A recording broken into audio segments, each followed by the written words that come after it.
Good morning.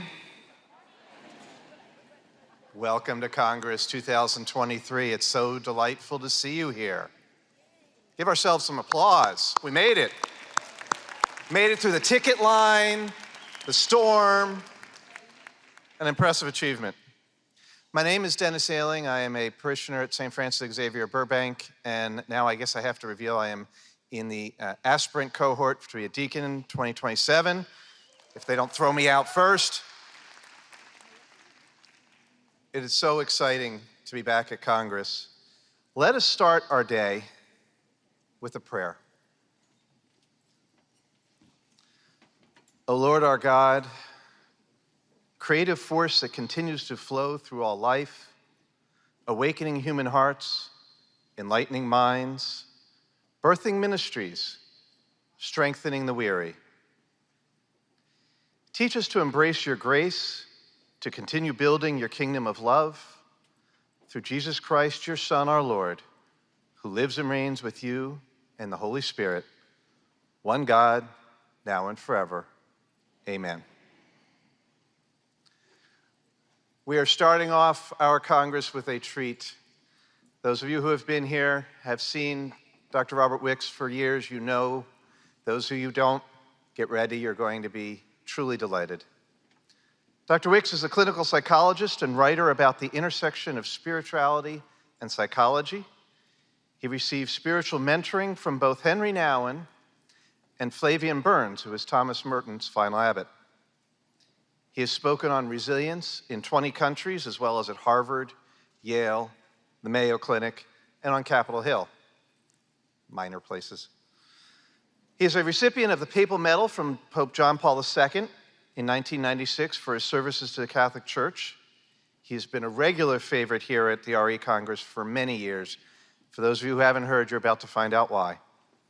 And he's published over 60 books, including recently, Do You Have a Moment? From Paulus Press, and Let's Look Together from Orbis. Please welcome Dr. Robert Wicks.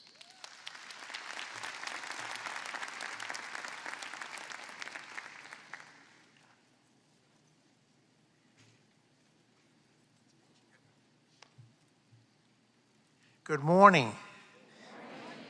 Thank you for that kind introduction. There's a cemetery in the United States, and it's known for its impressive monuments. Probably the most impressive one is for a military hero, a general, and on it is listed all his battles and his long list of accomplishments.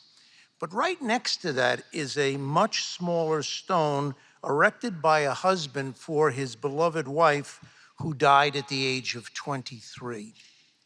And unlike the general's monument with so much written on it, there is only one line that the grieving husband had inscribed to honor his wife. It says, "Everywhere she went, she brought flowers." Obviously, she knew how to love in big and little ways before she died so young. And I think all of us are called to, quote unquote, bring flowers and be a healing, mentoring presence when we are also the recipient of people who are willing to walk with us in life. It then becomes a circle of grace, and we are then called to walk with others, and most importantly, walk with God in self-mentoring. A number of years ago, a young man was about to be ordained. And as a gift from a fellow seminarian who also was going to be ordained, he sent him a book by Henry Nouwen. And he read the book and he underlined and highlighted. And then he had this brilliant idea, since he was also an artist. He thought, why don't I find a stone and paint a line from the Nouwen book and give it to him as a present? But as you know, artists are very particular. So he was on the grounds of the retreat house where he was doing his preordination retreat, looking for just the right rock. And an older fella came over to him and said, "Did you lose something?" And no, he explained the story to him. And the man's face lit up and he said, "Well, I'm Henry Nouwen. Let's look together."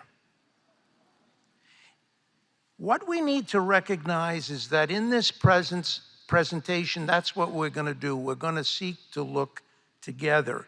I'm going to share some stories and ideas on mentoring. And by mentoring, I mean opening and accepting space for yourself and others in which to understand how to turn different psychological and spiritual corners in life.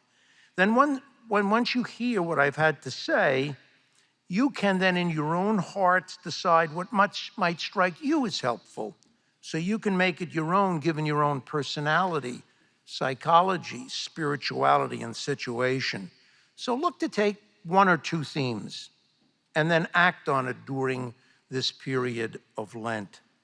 So this brief presentation is offered with the following Cameroonian proverb in mind. If you want to go fast, go alone. If you want to go far, go together.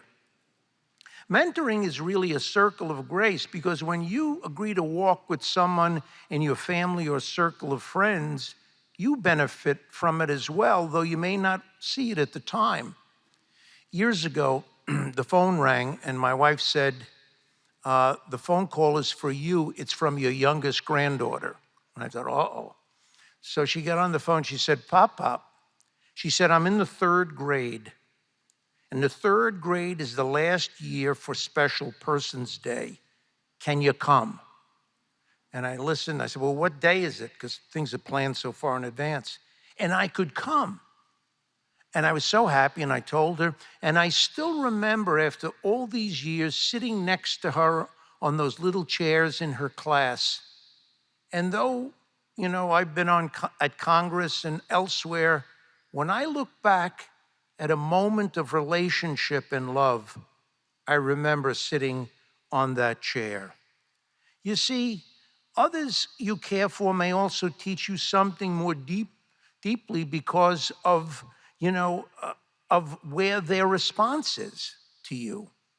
I remember being in India working with the Jesuits of Jamshedpur, and I went to this one area, poor area, and they said, do you want to take a siesta? It was the afternoon.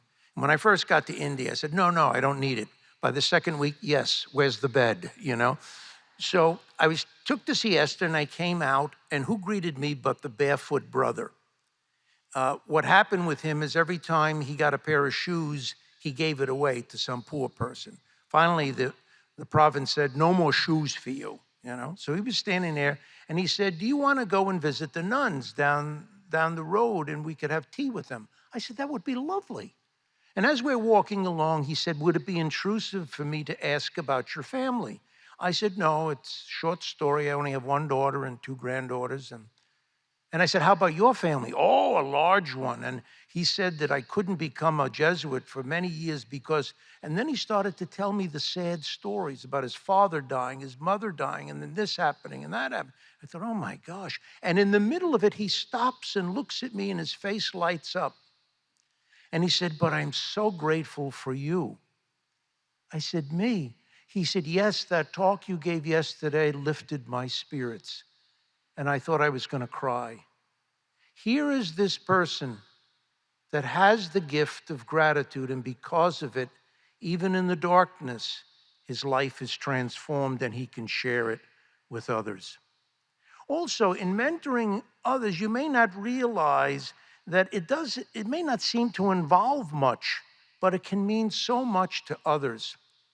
I was at home right after I graduated, and I thought for the first time, because I was working 7 days a week, and I thought, well, at least I don't have to make rounds at the hospital. And the phone rings, and it's the head psychiatrist. He said, you going out to the hospital today? I said, well, you didn't mention it at the clinical practice, so I thought I didn't have to go. And then in language that was unpsychiatric, he told me which part of my anatomy he wanted immediately out there. So I thought, well, maybe I can get out and get back. And so I get in the car and I'm zipping off. And there I see in front of me on the Lancaster Pike that dreaded triangle that's colored orange. It was an Amish in his buggy ahead of me. And I thought, oh, well, maybe he's just going short. He drove all the way to the doctor's parking lot. Well, I get in there and I looked at the chart and I said, 2 people to see, fabulous. So the first one I was to see was a little boy, an Amish boy, and he was really scared because it was a strange environment. And his buggy had been hit by a car and he was traumatized. And I did most of the talking. And then I said, well, I'll be back to see you before I go. And I went, I had something in intensive care, and I forgot about him. And I got down to the car, and I was getting ready to get in, and I remembered it. And then I thought, oh, he's not going to remember. And then as I was getting in the car, all of a sudden I remembered that I was Catholic, and my superego was as big as a barn, and that I would be thinking about this, not for a day, but for the rest of my life. So I thought, So I went back in and I got into the room and I said, I bet you thought I forgot you. And he looked up with a smile on his face because I was the only one he knew. And he said in that Pennsylvania Dutch accent, no, I knew you wouldn't forget me. We have to realize that in a similar vein, we don't realize how much of an impact we can have on people, all of us in this room. I remember one of my own pastoral counseling students telling me that when she was working with drug addicts who were dying of AIDS, one told him, maybe if I met someone like you years and years ago, I wouldn't have wound up in a place like this. In addition, we need to remember that mentoring involves simply being a person of faith. When we are in touch with such souls ourselves, we're impacted not merely by instruction, but by their modeling. How we model faith, acceptance, love, and how they model it for us. I remember when I was teaching at Loyola University in Maryland. I always emphasize Maryland because I tell people I teach at Loyola, they go, oh, California, oh, the South. It's like a franchise, isn't it? You get a few Jesuits together, you could start your own Loyola. But I was in the Baltimore one. And my boss was a Lutheran minister. And he was just a holy and good person. He just talented. He only had one fault. He was cheap, very cheap. So he surprised me one day when he came over. He said, Bob, he said, you're going to be the next chairperson. I think we can justify going out for a meal together on the department. I said, we're going out for dinner together? He said, no, lunch, Bob, lunch. And we went out to lunch, and I thought I'd ask him to say grace. And he booms out this grace. The people next to us put their forks and knives down. There was a couple in the corner that were thinking about having an affair. They changed their minds. And he said to me at the end, I think we thanked the Lord sufficiently. I said, yes, Jack, we did. We did. As Maya Angelou once noted, they may forget what you said, but they will never forget how you made them feel. In receiving and offering spiritual mentoring, as well as in being open to God during periods of reflections where we seek to mentor ourselves, how we view God comes into play. I remember being at Seton Hall to speak, and so was Cardinal Basil Hume from England.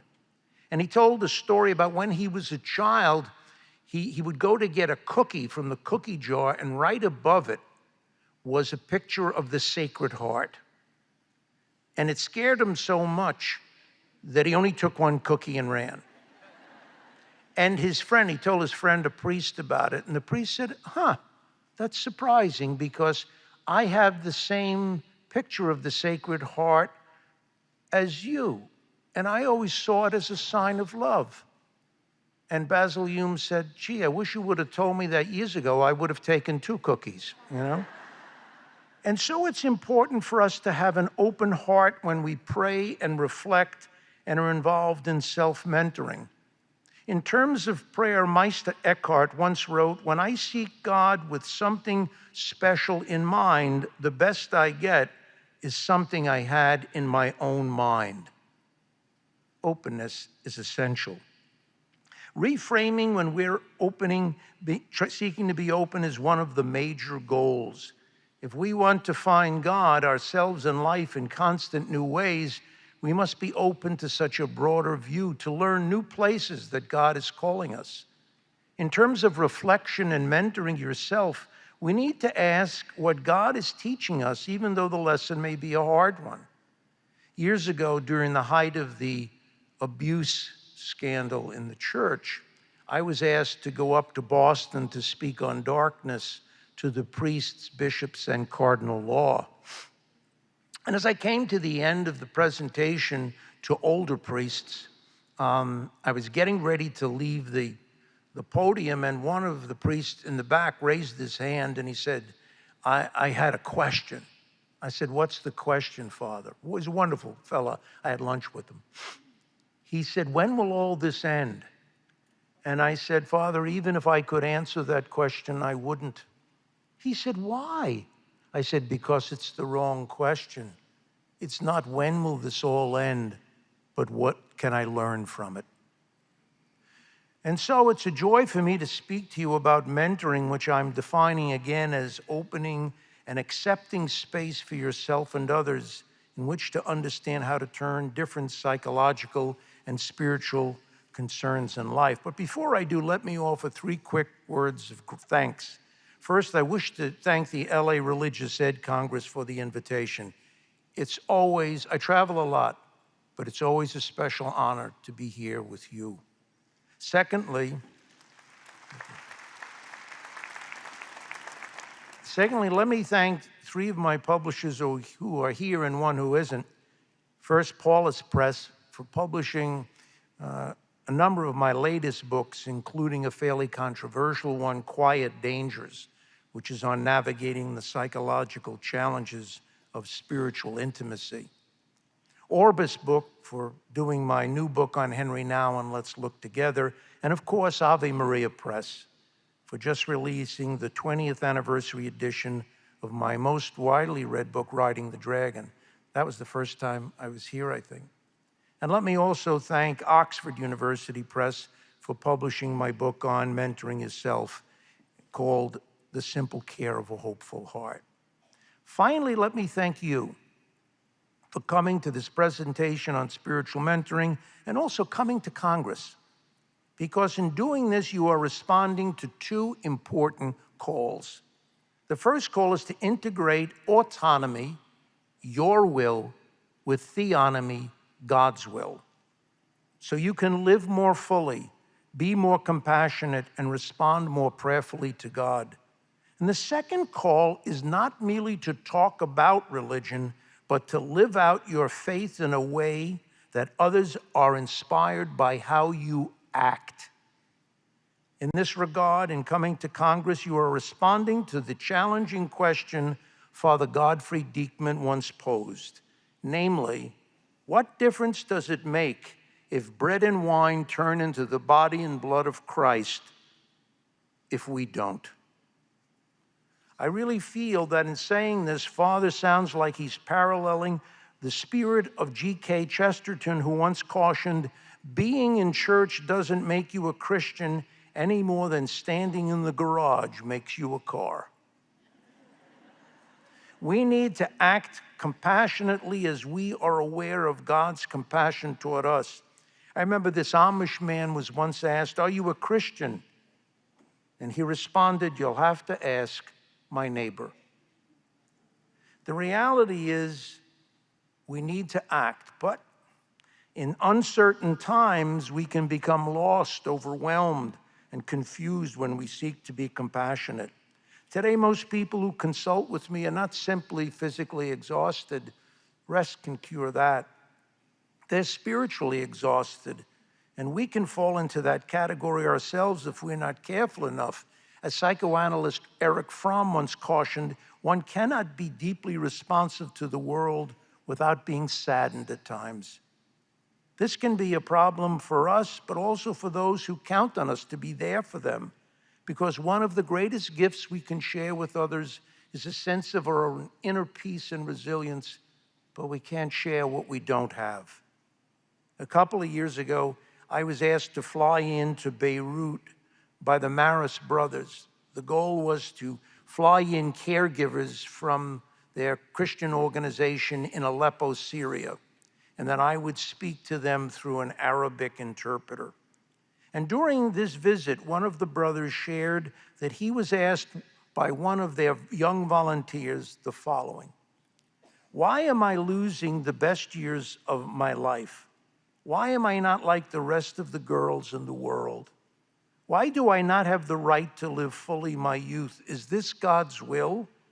Why does he not answer our prayers and our pleas? In spite of our trust in him, we do not see the end of the tunnel." The brother then added, "What answers can I give her and to many other young persons? I listen to them, I support them, I try to seek to stutter words of trust and faith.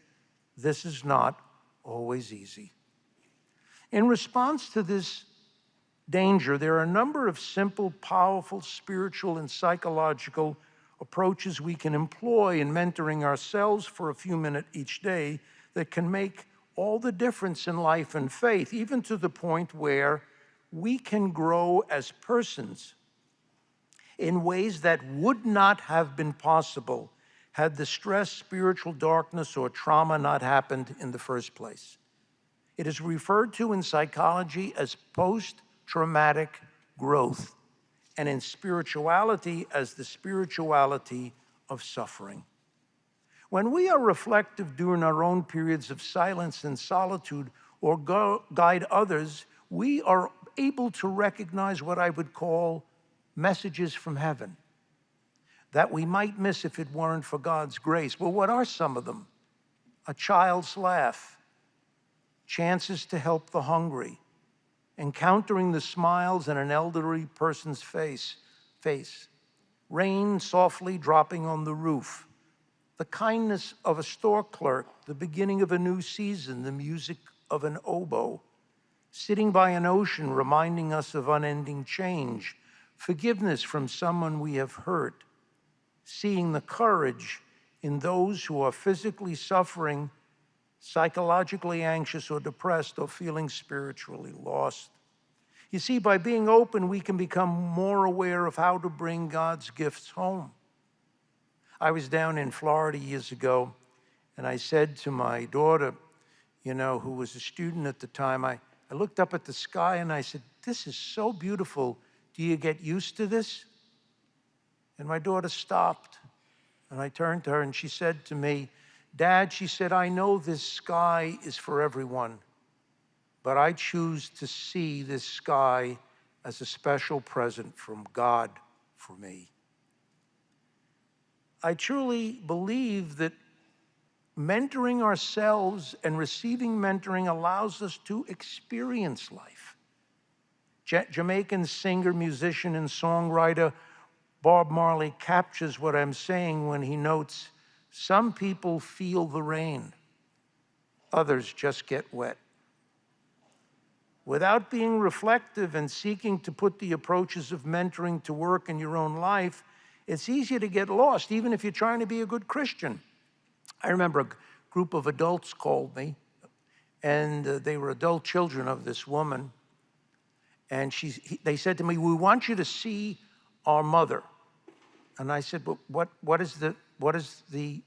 why?" And they said, "She's an uber Catholic that worries all the time, and she's driving us crazy." I said, "Well, is she willing to come?" "Yes, and we'll pay for it." I said, "This must be desperate." Okay, so anyway, she came in and she was a lovely woman.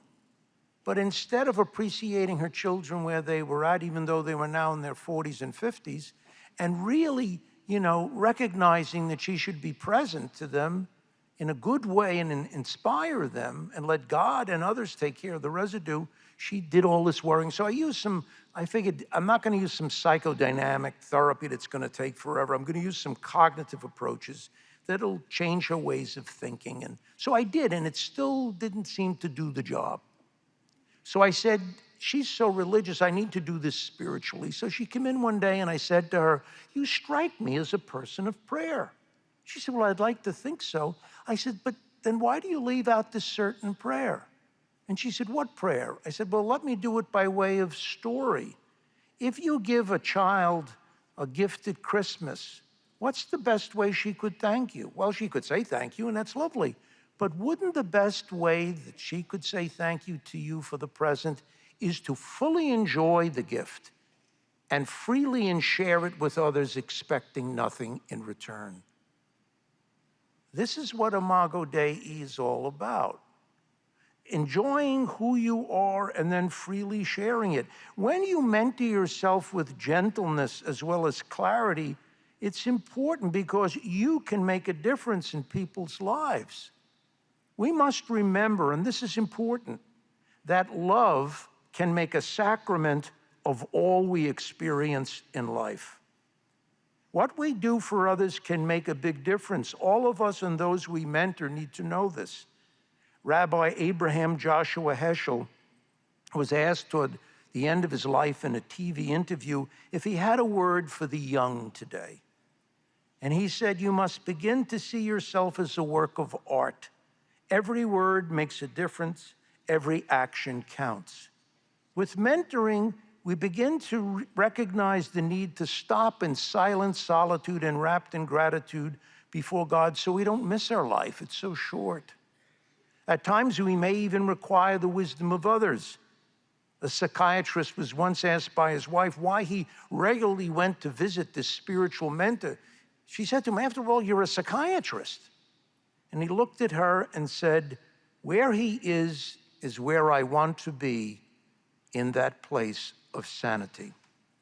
But of course, spiritual mentoring is more than that. And so in this brief session, I'm pleased to be speaking about this topic, offering spiritual mentoring, receiving it, and even having a more definite sense of what it means to mentor yourself by waking up in new ways to God's presence in your life and the call for you to live more fully and share more freely. In mentoring ourselves, we're asking God to help us to open our eyes, help us to be able to truly listen, not simply remaining silent, waiting for our opportunity to talk.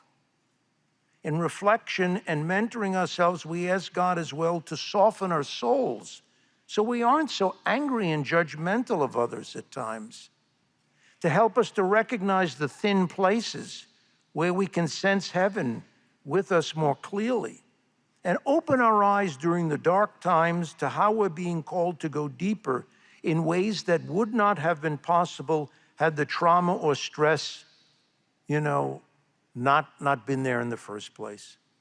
Now, you may have come this morning for your reasons to this presentation, maybe to hear something new, and I may have come for my reasons to convince you to buy multiple copies of all my books.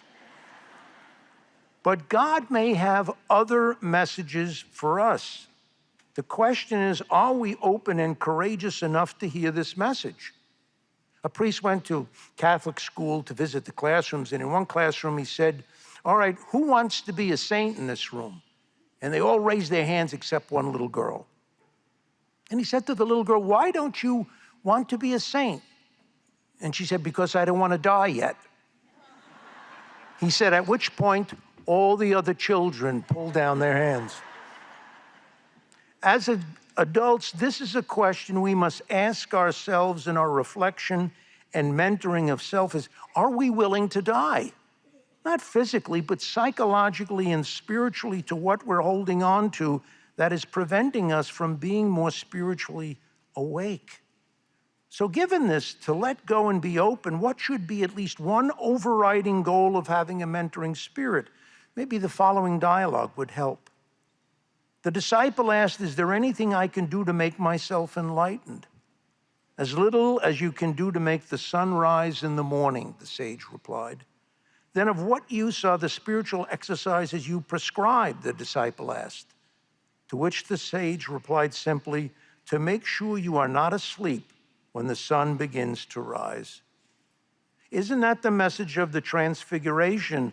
The disciples finally saw the glory of God because they weren't asleep. We too, in this challenging times of transition, must be awake, not simply for ourselves, but for others' lives as well. Gloria Jean Watkins, better known by the pen name Bell Hooks, who is an American author and social activist, wrote, "I am often struck by the dangerous narcissism fostered by spiritual rhetoric that pays so much attention to self-improvement and so little to the practice of love within the context of community." Therefore, the mentoring spirit is not simply for ourselves, but so that we can take a more robust partner, parish, diocese, congregation, or order, our country and our world. And so in the moments I have left, let me pack in some stories for you. And I'll try to not only end on time, but end a little early, because I always get the same advice from Congress. When I ask them, do you want me to be inspirational? Do you want me to be informational? Do you want me to be humorous? They say, no, we want you to end on time is what we want. So, yeah. I always feel the presence of God when I talk to them. All right. Let me start by addressing the mentoring spirit. People have valued the mentoring spirit throughout the ages. Swiss psychiatrist Carl Jung once asked, where are the wise and wonderful persons of old who do not merely talk about life, but actually live it? Buddhist guide Matthew Ricard, in his widely read book, Happiness, wrote, everything changed when I met a few remarkable beings who exemplified what a fulfilling life can be. And author Steve Georgiou wrote about the minimalist poet Robert Lax, who was also Thomas Merton's best friend. I remember how after spending long evenings with Lax, I would leave his hermitage and feel as if I landed on the earth for the first time. Some people long for mentoring. I was sitting with a very experienced colleague, and he was telling me about this story from the New Yorker magazine about a therapist who had died in the reaction of patients. And he got all filled up. And I said, Joe, what's the matter? He said, you know, Bob, I've had psychotherapy, I've had clinical supervision, but I've never been mentored. I could sense his reason for being upset because of my own mentoring experience. A hermit I visited once for mentoring, when I left him, I thought, geez, I haven't aged, because I felt freedom, not friction. And to age, you need friction. Another mentor, as was mentioned in the introduction, was Henry Nouwen, and he modeled vulnerability and appropriate transparency. He taught me that true ordinariness is tangible holiness. And finally, Flavian Burns, Thomas Merton's final abbot, shared with me a sense of simplicity and humility that led to honesty. In today's world, people are searching. Maybe you are as well.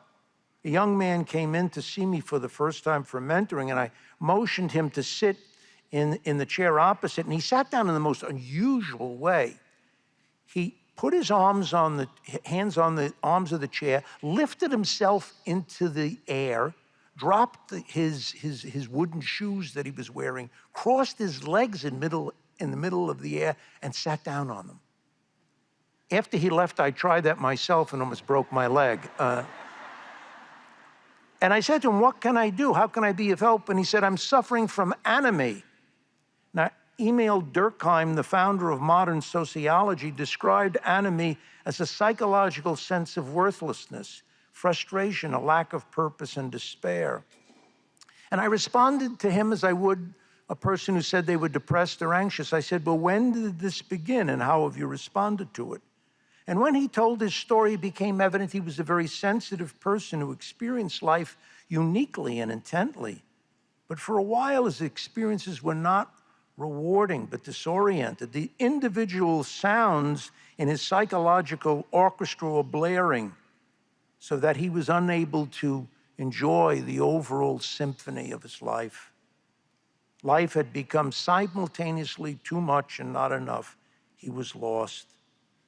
But those who are seeking mentoring from us, or when we seek others to mentor us, we set the stage for self-mentoring in quiet moments of prayer, it is often during that very period of feeling lost that we can find God and life in new ways.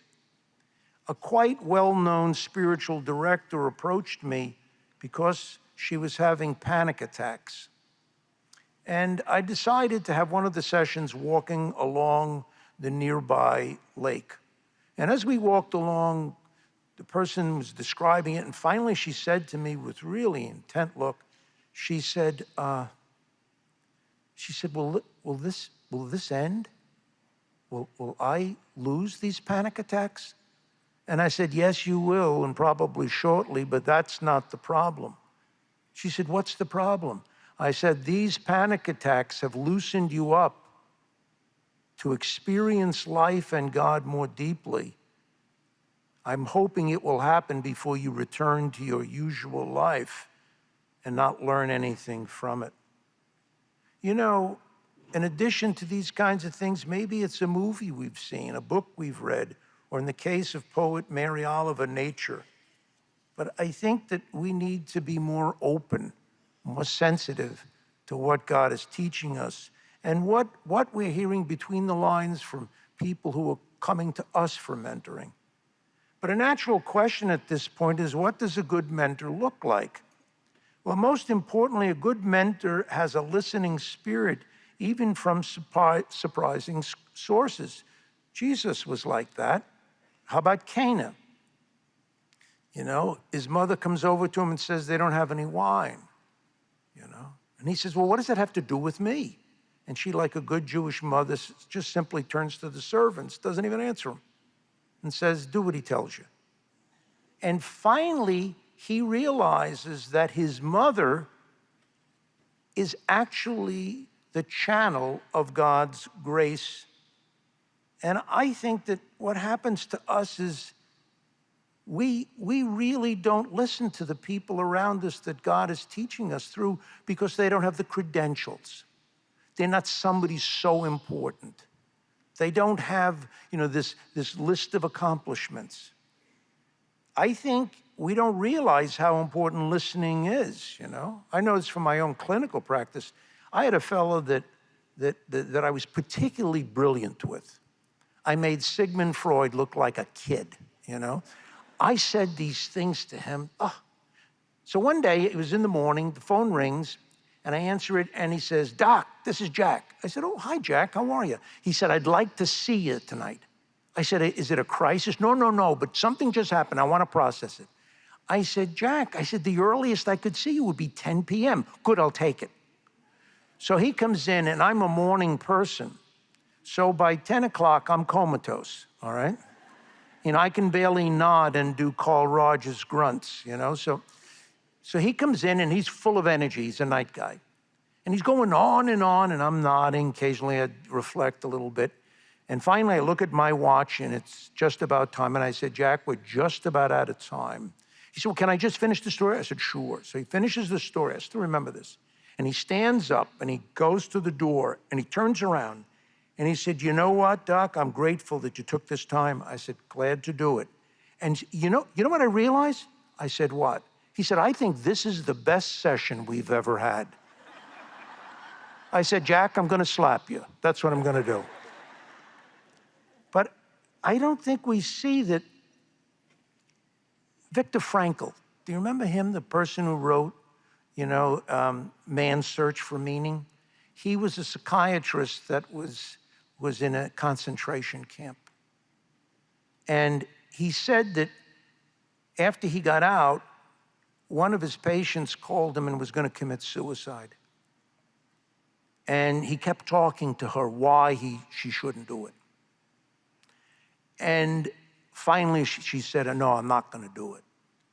And in the next session, he asked her, what was it that I said that convinced you not to commit suicide? And she said, no, it was nothing that you said, is that you were willing in the middle of the night to spend the time listening to me.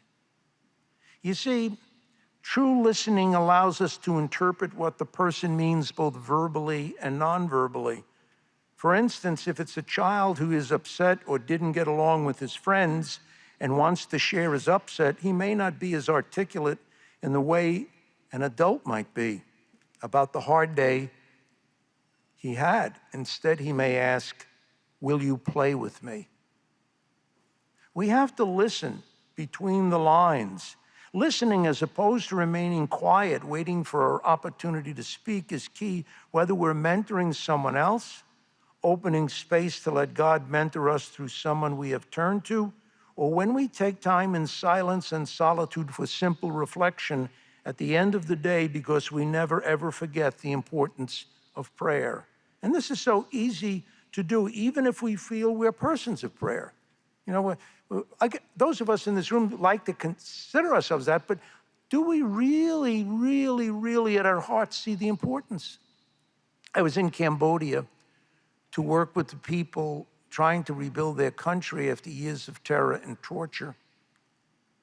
And at the break, a Buddhist nun came up to me and she said, "Doctor, do you have a moment?" I said, "For you, sister, of course I have a moment. What can I do for you?" She said, "There is this young Buddhist who is the chaplain at the hospital in the unit that serves farmers who've had their legs blown off by landmines. And he is getting very depressed. What can I do for him?" I said, "Well, sister, it would help me to know that when he's finished with work and he comes down and he sits in his car before he returns to the temple, he meditates. What comes up in his meditation? Then I can give you a better response." And she looks at me with her eyes wide open, like a deer caught in the headlights, and says, "Doctor, I am so embarrassed." I said, "Sister, what are you embarrassed about?" She said, "I'm a Buddhist nun, and I never thought to ask him about meditation." But the question we must ask ourselves when we quietly pray in silence and solitude is, are we alone with God, listening to God, or simply alone and listening to our own ego? I was at a seminary to do some work, and the rector pulled me aside at one point, and he says, "You know, I have one seminarian who's really an irritant." And I asked him the question I'd normally ask, like, well, does he take out time in silence and solitude and prayer before the Blessed Sacrament here at the seminary? She said, "Yes, he's faithful. And then he comes out and he gossips about the faculty and you know, and says nasty things to the other seminarians." And then I realized that he was not alone in church with God. He was alone with his own ego, his own thoughts. So true listening, you know, in life, at its core, gives space to persons so they can air what they're feeling so strongly about, and also gives a chance to listen to ourselves as well. I think that, you know, that we don't realize how important listening is. I said to one of my senior psychiatrists, I said, "You know, I have this one patient who really doesn't want to stop coming, you know. She'll finish her goals and we'll reframe them, and then she'll finish another set of goals." And he laughed. He said, "Why are you surprised?" I said, "Well, there should be goals." "Oh," he said, "Yeah."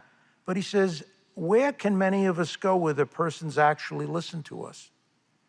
These events were to come back to me when I went into mentoring with Flavian Burns, and he asked me, "Is there a specific reason or problem for your visit?" And I said, "No, nothing dramatic. I was coming to see him so I could simply share my story, be listened to non-judgmentally, and be given feedback on what I had shared without needing to protect myself, which, as my former clinical supervisor reminded me, is no easy thing to get from people in today's world." You know, when we feel we have to put on psychological armor to protect ourselves, it costs us dearly. Would that we could find at least someone with whom we could take the armor off and feel a lightened heart for a while, and we should do, as we should do, hopefully in prayer with God. You know, I could see it in life, and I can see it with God if I really feel that love of God when I'm in prayer, no matter what I have to share. I learned from a patient once how important that is. She was sexually abused as a child, and I was seeing her as an adult, you know, and we're coming to the end of the treatment, and I wanted to interrupt her, let her take credit for all the hard work she'd done, and then ask her how she got to this place so that when she entered darkness again, as we all do from time to time, she'd know what to do. And I said, "Picture my face as a mirror. What do you see?" Oh, she said, I see a woman alive with the Spirit, a woman who's resurrected that little girl that was lost because of the abuse, and she's integrated her with the woman she is now, and because of it, she's hot stuff. I said, yes, you are hot stuff, but how did you get to this place? You weren't this way when you first came in to see me. And she looked at me puzzled, and she said, you mean you don't know? I said, not exactly. She said, oh, it's simple. I said, simple? She said, yeah. The first time I came in here to see you, I simply watched how you sat with me, and then I began sitting with myself in the same way. When we look at John's Gospel in 14:18, I won't leave you often, I'll come back for you. John 15, you are my friend. How we sit with God is very, very important, very, very important. I realized further that in mentoring myself, I needed to more carefully listen specifically to my own feelings, thoughts, and perceptions, and ways of understanding in the same way my mentor and other good friends do for me. To accomplish this, I needed to value alone time where I could have the space to see both the objective topography of the day, what happened, and the subjective, how I reacted to events so I could better appreciate my inner previously unexamined reactions and subsequent actions. In listening, the possibility of finding our true name before God becomes possible. Too many of us try to be someone we admire and miss who we are being called to be, and knowing this can make all the difference. For instance, the Rabbi Zusha said a short time before his death, in the world to come, I shall not be asked, why were you not Moses? Instead, I shall be asked, why were you not Zusha? From a secular standpoint, brilliant theoretician Albert Einstein once quipped, everybody is a genius. But if you judge a fish by its ability to climb a tree, it will spend its whole life believing it is stupid. Spiritual and psychological mentors find that most of the problems we create for ourselves is because we don't know ourselves sufficiently well. And I think when we do that, we go through 3 phases, you know, and it's important to see those phases. I said to my wife one day, I have a new name. And she's used to these psychotic announcements. So she said, well, what is your name? I said, it's enthusiasm. And she said, well, I don't really care for it. I said, this wasn't meant to be a sharing.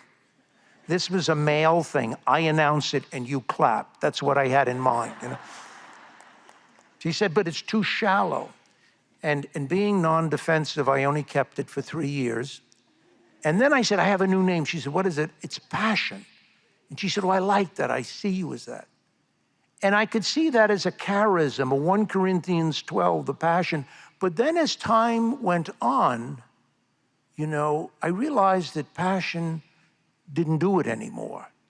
And I remembered when I visited Henry Nouwen years ago, I was sharing about an idea I had, and he said, about availability. And he said, you know, you make it sound so positive, but it's a problem for many of us. I said, well, what do you think? He said, well, there must be something from Scripture on this. I said, what is it? I don't know, he said. And then after a while, he said, I've got it. It's pruning. When we prune something, it doesn't blossom less, it blossoms more deeply. So that at a certain point in my life, I needed to prune the passion. I needed to prune it with gentleness. You see, if we're just clear with people, we cause narcissistic injury, and we hurt ourselves when we're clear with ourselves. If we're just gentle, then we don't grow. But if we are both clear and gentle, it's a beautiful balance. So I wanted to live a gentle, passionate life. And then the final phase came when I was much older, when I realized I needed to take a leap into the darkness. I remembered what a sage said to a young man who finally had reached the stage of pruning and then some. And he said, how are you making spiritual progress? And he said, oh, step by step. And he said, you can't cross a chasm by taking little steps. You need to leap into the darkness. And that leap for me was not to lead a gentle, passionate life, but spending all my time focusing on gentleness as I prepared to die myself. And in doing that, someone said to me, well, what was the darkness? Well, every time I focused on gentleness, I remembered in the past how I had failed. And even when I try, I fail again. And the fellow said to me, well, then why would you do it? I said, because it opened to me to the reality of God's grace. I could not do this alone. And it also reminded me that it wasn't success that was key. It was commitment and perseverance. Well, let me say a word about good mentors, and then I'll wrap it up for us. I think that good mentors ask questions that invigorate our thinking to see both possibility and challenge in new ways. They help us back on the path, but don't tell us what we might see. They help us to discern not how to find the world as we did when we're young, but today. And as Thomas Merton once cautioned, no one can give you a map. Your terrain is unique. Good mentors also assist us in finding our own charisms and help us to return to the clatter and commotion of our lives a little differently, with a way of living with humility and dignity in this transient world. They don't ask us to have faith in them, they demonstrate faith in us. They are in touch with the truth that seemed bigger than the truths we were living by, being as sincere as we hoped we were. And they recognize that we are looking for some meaning, peace, and joy, as well as to understand ourselves a little better than all our education, training, and experience has offered us up to this point. Mentors also allow persons to tell their story and begin with their realistic gifts when working with them. And we need to do the same with ourselves. A woman came in to see me once and said, what can I do for you? And she said, I'm impulsive. I need to get rid of that. I said, well, give me an illustration. And she was very passionate, so I wanted to go with her passion. So she said to me, I found out that my boyfriend was going out behind my back. I said, what? Are you kidding me? She said, no. I said, who was he going out with? My best friend. I don't believe it.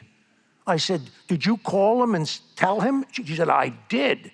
And what did you say? And then she told me, and I said, oh, I've never heard the words put together that way. That's very colorful, yeah. And I said, and did you hang up? I did. And I said, and how did you feel? Free? She said, yes, I did. And I said, and you want to give that up? And she said to me, but don't you realize when I'm impulsive in this way, I lose all my friends? I need to get rid of it. I said, no, let's stop. Aren't you a passionate person? She said, yes, I am. I said, we have enough adult people in this world. Aren't you really somebody that's ethical? Would you have done this? No, I wouldn't. And I said, aren't you somebody who is transparent appropriately? What you see is what you get? Well, true. I said, maybe what you're asking me to help you with is to learn when your very gifts from God become, under certain situations, your very crosses. I really feel that in mentoring others and receiving mentoring or mentoring ourselves through being open to the messages of God in prayer and through others in our lives, we see that learning never ends.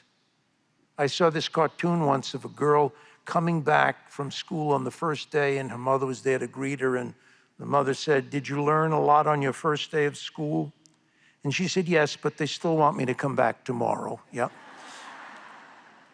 The problem with most of us is we tend to choose paths in life that were familiar to us, and therefore, we hold on. That's why I think a famous sage, when asked, what have you gained from meditation, he responded, nothing. However, let me tell you what I've lost: anger, anxiety, depression, insecurity, fear of old age. And to this, I would add, meditation should also help us soften any areas we've been holding on to and are too rigid with in life. In mentoring, one of the primary things we discovered is that people often feel that is what they don't know that will hurt them. And this is true to an extent. But an even greater danger is what we think we already know but really don't. New wisdom can change our perspective. As Jewish scholar and Rabbi Abraham Joshua Heschel once wrote, we're closer to God when we're asking questions than when we think we have answers. Merton echoed this when he said, with deep faith comes deep doubt, so give up the business of suppressing doubt. Well, I brought enough material for 3 months, but I will forego it and wrap things up. If I don't see you after this at the signing area in the hall or walking around, a final comment to you as you ponder what I've said about mentoring, which can be difficult to offer, receive, or seek to do with yourself through meditation and reflection, is please remember that faithfulness is key. A young man came to me and said he was going to stop meditating, and I said, why? He said, it's just not working. I sit in silence and solitude and wrapped in gratitude to God for 20 minutes, and I'm distracted for 18 and only wind up praying for 2. In response, I said to him, no, I don't agree with you. I think you did pray for 20 minutes, but only remembered 2. Stay with it. In my own case, I remembered once with this nun from India, I had sent her some of my books, and they got lost. And I was very discouraged, and she wrote me a 1-line note in return. She said, your goodness will not be lost. Merton puts it this way. He was walking past a day room where a monk of 40 years, think of this, was looking down, and he went in and he said, brother, are you okay? And the monk said, no, I'm not. I feel down, I feel dark. He said, I may be even losing my faith. Now, if someone said that to me, I would think, wow, how do you respond to it? You know how Merton responded? He put his hand on the man's shoulder, smiled at him, and said, brother, courage comes and goes. Hold on for the next supply. Finally, remember another set of words that Thomas Merton said to Dan Berrigan when he felt he wasn't making an impact in the peace movement. He said to him, do not be discouraged. The Holy Spirit is not asleep. Thank you.